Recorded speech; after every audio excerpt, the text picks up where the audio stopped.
Hello everyone, आज हम start करवा रहे हैं next chapter that is metals and non metals का। ठीक है, मेटल्स क्या होते हैं, नॉन मेटल्स क्या होते हैं और इसकी प्रॉपर्टीज़, उसकी हम कह सकते हैं फर्दर डिटेल्स हम इस चैप्टर्स में पढ़ेंगे। सबसे पहले बात करते हैं मेटल्स और नॉन मेटल्स बेसिकली किसके पार्ट हैं। ठीक है, तो वो हम एक प्रीवियस इंफॉर्मेशन के तौर पे समझ लेते हैं कि ये मेटल नॉन मेटल हम कहाँ से स्टडी करें। ठीक है, तो आपने 9th में चीज़ पढ़ी होगी दैट इज एलिमेंट्स। ठीक है, क्या पढ़ा होगा? एलिमेंट्स। एलिमेंट्स क्या होते हैं? ऐसे सब्सटेंस जिसके अंदर सेम टाइप के पार्टिकल्स प्रेजेंट हो और वो पार्टिकल्स वो फर्दर डिवाइड ना हो सके जनरल फिजिकल केमिकल मेथड से, उन सब्सटेंस को हम एलिमेंट्स कहते हैं। ये बात आपने 9th में पढ़ी थी। अब एलिमेंट्स जो होते हैं वो फर्दर डिवाइड हो सकते हैं, क्योंकि एलिमेंट्स जो है वो मैटर का पार्ट है और मैटर जो होता है फर्दर डिवाइड हो सकता है। ठीक है, समझ में आया? तो एलिमेंट्स जो होते हैं वो फर्दर डिवाइड हो सकते हैं किन चीज़ों में, वही चीज़ हमें यहाँ पे पढ़नी है। हम कह सकते हैं एलिमेंट्स जो होते हैं वो हमारे सामने 3 पार्ट्स में डिवाइड हो सकते हैं। 3 पार्ट्स जो हैं वो हमें पढ़ने। 3 पार्ट कौन कौन से होंगे? मेटल्स, नॉन मेटल्स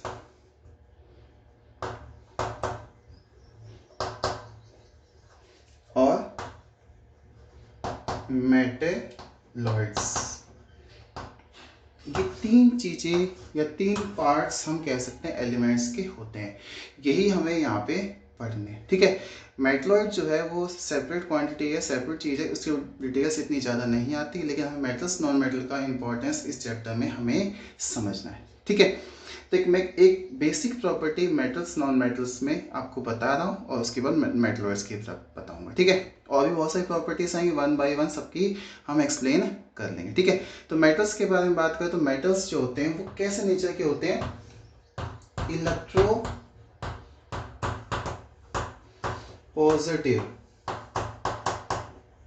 नेचर के। इनका नेचर जो होता है इलेक्ट्रो पॉजिटिव होता है। मींस ये जो मेटल्स होते हैं अपने एटम्स में से इलेक्ट्रॉन को लॉस कर सकते हैं और जो इलेक्ट्रॉन लॉस करते हैं दे आर इलेक्ट्रोपॉजिटिव। ठीक है, कैसे इस चीज को हम समझते हैं कि मान लो मेरे पास सोडियम एलिमेंट है, सोडियम एलिमेंट है और मेटल है। ठीक है, और सोडियम एलिमेंट के एटम्स का अगर हम देखें स्ट्रक्चर तो सोडियम का एटॉमिक नंबर 11 होता है, मतलब उसमें इलेक्ट्रॉन्स कितने हैं? प्रोटॉन्स 11 है। स्ट्रक्चर देखें तो बीच में nucleus, these are the orbits of sodium element. ठीक है, आपको पता है सबसे पहले ऑर्बिट में 2 8 1 इस तरीके से इलेक्ट्रॉन्स प्रेजेंट होते हैं। सबसे लास्ट ऑर्बिट को वैलेंस ऑर्बिट कहते हैं, इसमें इलेक्ट्रॉन 1 प्रेजेंट है।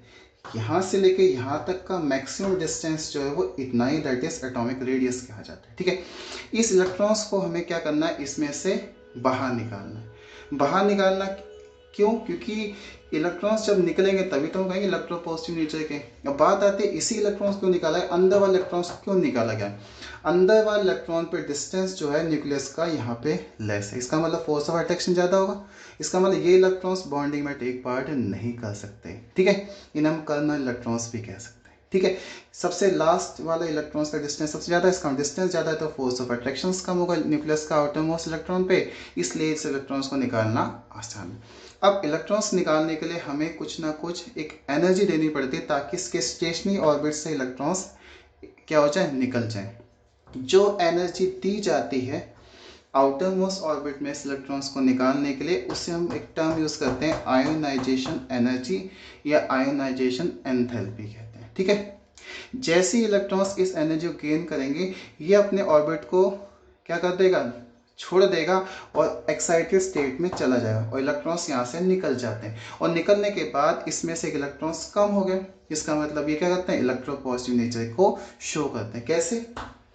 ये सोडियम एटम, इसमें से एक इलेक्ट्रॉन माइनस हो गया तो क्या बचेगा? Na पॉजिटिव बचेगा, मतलब कैटाइंस बन जाएंगे। इलेक्ट्रोपॉजिटिव मतलब मेटल्स जो होते हैं वो कैसे क्या शो करते हैं? कैटाइन। केटाइन बना देते हैं, मतलब इलेक्ट्रॉन को लॉस करने के बाद केटाइंस बना देते हैं, ठीक है। तो इलेक्ट्रोपॉजिटिव मतलब tendency to lose the electron from the outer most orbit by gaining the energy, that is ionisation energy, is called as electropositive nature. सभी मेटल्स जो होते हैं इलेक्ट्रोपॉजिटिव होते हैं, जैसे हम कैसे सोडियम हो गया, पोटाशियम हो गया, कैल्शियम हो गया, मैग्नीशियम हो गया, एल्युमिनियम हो गया, जिंक हो गया, एक्सेट्रा। ये कुछ एलिमेंट्स के नाम बताए जो क्या होते हैं, मेटल्स होते हैं। समझ में इलेक्ट्रोपॉजिटिव नेचर क्या होता है। इसके बाद करते हैं इलेक्ट्रोनेगेटिव नेचर का। इलेक्ट्रोनेगेटिव नेचर कौन होंगे, नॉन मेटल्स, ठीक है। तो यहाँ पे इलेक्ट्रोनेगेटिव नेचर के बारे में पढ़ते हैं। इलेक्ट्रोनेगेटिव मतलब कि tendency to gain the electrons. क्या होता है, नॉन मेटल्स में आउटर मोस्ट ऑर्बिट में electrons as comparison to metals excess में होते हैं। एक्सेस का मतलब 4 और 4 से ज़्यादा होते हैं वैलेंस ऑर्बिट में, इसलिए हम कह सकते हैं ये इलेक्ट्रोनेगेटिव होते हैं, इलेक्ट्रॉन को गेन कर सकते हैं, लॉस नहीं कर सकते। जैसे ठीक है, इस चीज़ को हम समझते हैं कि मान लो मेरे पास क्लोरीन एलिमेंट है जो नॉन मेटल है।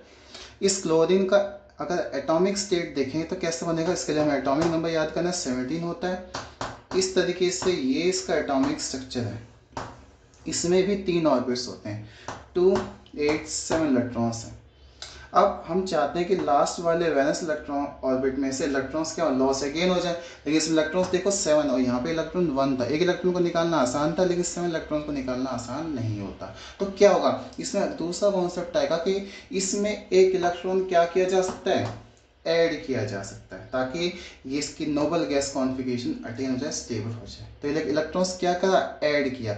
ऐड करने के लिए जो एनर्जी दी जाती है इन द गैसियस स्टेट, ये जो कॉन्सेप्ट होता है गैसियस स्टेट में, गैसियस स्टेट में लूजली बाउंड एटम्स होते हैं, ठीक है। तो इलेक्ट्रॉन गेन एंथैल्पी, ठीक है, इससे क्या हो गया, इलेक्ट्रॉन गेन एंथैल्पी। ऐसी एनर्जी जो इलेक्ट्रॉन्स को ऐड करने के लिए आउटर मोस्ट ऑर्बिट में दी जाती है उसे कहते हैं इलेक्ट्रॉन गेन एंथैल्पी। क्या होगा, जब इलेक्ट्रॉन्स गेन करेंगे तो ये क्या बना देंगे, एनाइंस बना देंगे। सीधी सी बात समझ में आ गई, कैसे, Cl है हमारे पास, एक इलेक्ट्रॉन इसने गेन कर लिया तो क्या बना दिया, Cl नेगेटिव, एनाइंस बना दी। इस तरीके से हम कह सकते हैं नॉन मेटल्स जो होते हैं इलेक्ट्रॉन नेगेटिव नेचर के होते हैं। समझ में आ गई, एक फंडामेंटल प्रॉपर्टी थी जो हम कह सकते हैं मेटल्स नॉन मेटल को सेपरेट कर सकते हैं। इसके साथ बहुत सारे और भी आएंगे, डिटेल्स 1 बाय 1 हम पढ़ेंगे। अब चलते हैं मेटलॉइड पे। मेटलॉइड क्या होते हैं, ऐसे एलिमेंट्स होते हैं जो मेटल्स और नॉन मेटल्स दोनों की प्रॉपर्टी शो करते हैं। किसकी, दे शो द प्रॉपर्टी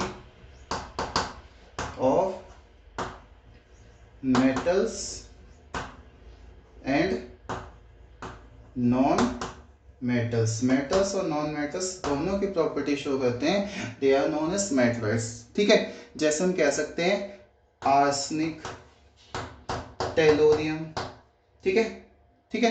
तो ये कुछ एलिमेंट्स मैं लिखे जो मेटलॉइड्स होते हैं, सिलिकॉन, जर्मेनियम, ठीक है, जर्मेनियम, ठीक है, ये सब क्या है, मेटलॉइड्स है। नॉन मेटल्स आपको पता ही है, जैसे ऑक्सीजन नॉन मेटल हो गया, उसके बाद नाइट्रोजन हो गया, सल्फर हो गया, ठीक है, फ्लोरीन हो गया, क्लोरीन हो गया, ब्रोमीन हो गया। ये कुछ एग्जांपल्स हैं जो नॉन मेटल्स के एग्जांपल्स हैं। समझ में आ गया। इस तरीके से metals, non metal, metalloid 3 part होते हैं एलिमेंट्स के, लेकिन हमें यहाँ पे इस चैप्टर्स में सिर्फ 2 ही पार्ट पढ़ने हैं, that is metals and non metals, ठीक है।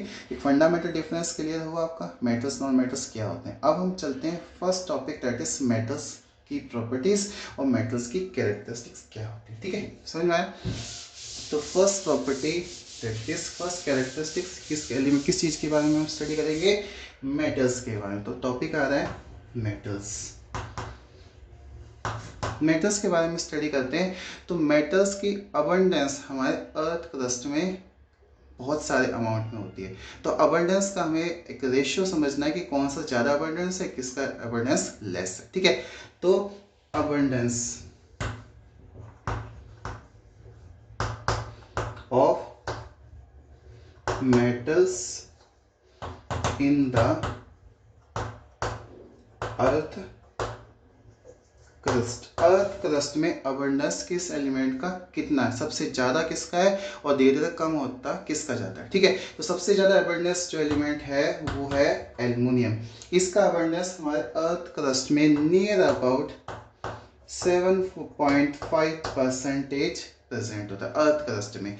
इसके बाद नंबर आता है आयरन का, मतलब Fe। इसका अबंडेंस है 4.7%। ठीक है, इसके बाद आता है कैल्शियम। कैल्शियम का अबंडेंस जो है वो है 3.4%। उसके बाद आता है बेटा sodium.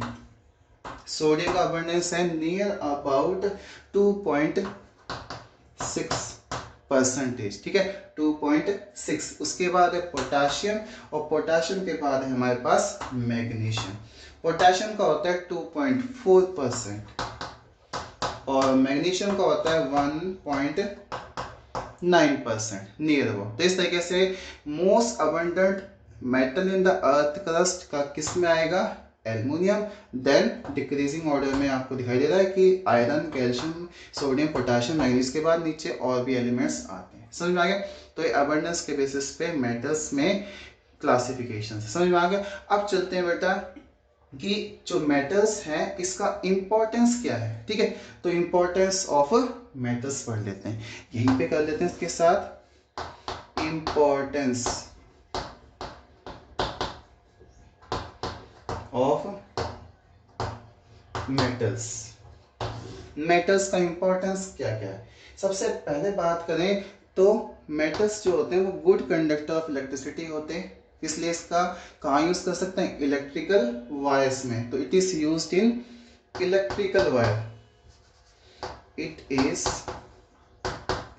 Used in electrical wire.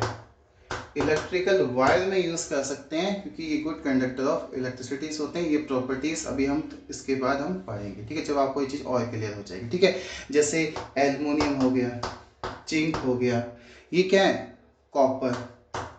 और भी बहुत सारे एलिमेंट्स होते हैं, मेटल्स होते हैं जो हम यूज कर सकते हैं इलेक्ट्रिकल वायर्स में यूज कर सकते हैं। ठीक है, समझ में आ गया। तो they are good conductor of electricity. इसके बाद हम कहाँ यूज कर सकते हैं, यूटेंसिल्स में। सेकंड आ गया यूटेंसिल्स। यूटेंसिल्स मतलब बर्तन, और बर्तन किसके होते हैं, मेटल्स के बने, क्योंकि metals are good conductor of heat also. ठीक है, इसलिए यूटेंसिल्स में हम यूज कर सकते हैं किसको, मेटल्स को यूज कर सकते हैं। इसके साथ अगर हम कहें कि मेटल्स जो होते हैं वो एलॉय बनाने के काम भी आते हैं, इसके बारे में डिटेल्स में बाद में पढ़ेंगे। एलॉयस, एक मेटल के साथ मेटल, मेटल के साथ नॉन मेटल जब जो मिलते हैं तो एलॉयस बनते हैं। एलॉयस कहाँ कहाँ यूज करते हैं, हम कह सकते हैं डिफरेंट टाइप के सब्सटेंस, हम कह सकते हैं मशीनरी पार्ट्स, एरोप्लेन्स के पार्ट्स वगैरह बनाने के। ठीक है, तो हम कह सकते हैं डिफरेंट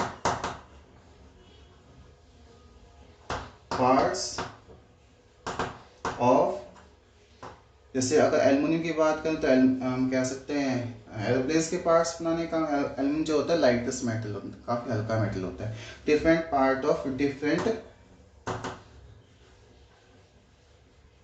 इक्विपमेंट, डिफरेंट इक्विपमेंट्स में यूज कर सकते हैं डिफरेंट टाइप के एलॉयस। ठीक है, इसके तरीके हम कह सकते हैं एलॉयस हम बना के डिफरेंट मेटल्स को यूज कर सकते हैं डिफरेंट डिफरेंट जगह पे। ठीक है, इसके साथ अगर हम बात करें और कहाँ यूज होता है, तो इसमें हमें पता है जो आयरन है वो मशीनरी पार्ट्स में, आयरन जो है ना, iron toughest metal, high density है। तो इस ये जो एल्युमिनियम सॉरी आयरन मेटल है, ये कहाँ यूज करते हैं, machinery parts, machinery parts, machines के पार्ट्स बनाने के काम आ सकते हैं। कहाँ आ सकते हैं, मशीनरी पार्ट्स बनाने के। इसके साथ बेटा हम कह सकते हैं लीस्ट एलिमेंट्स, रिएक्टिव एलिमेंट जैसे कि गोल्ड, सिल्वर, प्लेटिनम्स वगैरह, ये कहाँ यूज करते हैं, हम कह सकते हैं इसको हम यूज कर सकते हैं ज्वेलरी, ज्वेलरीज में यूज कर सकते हैं। इस तरीके से हम कह सकते हैं ये है कुछ importance of metals in our daily life, या हमारे पूरे वर्ल्ड में इकोनॉमीज में हम यूज करते हैं डिफरेंट टाइप के मेटल्स। तो एक जनरल कॉन्सेप्ट था मेटल्स के बारे में।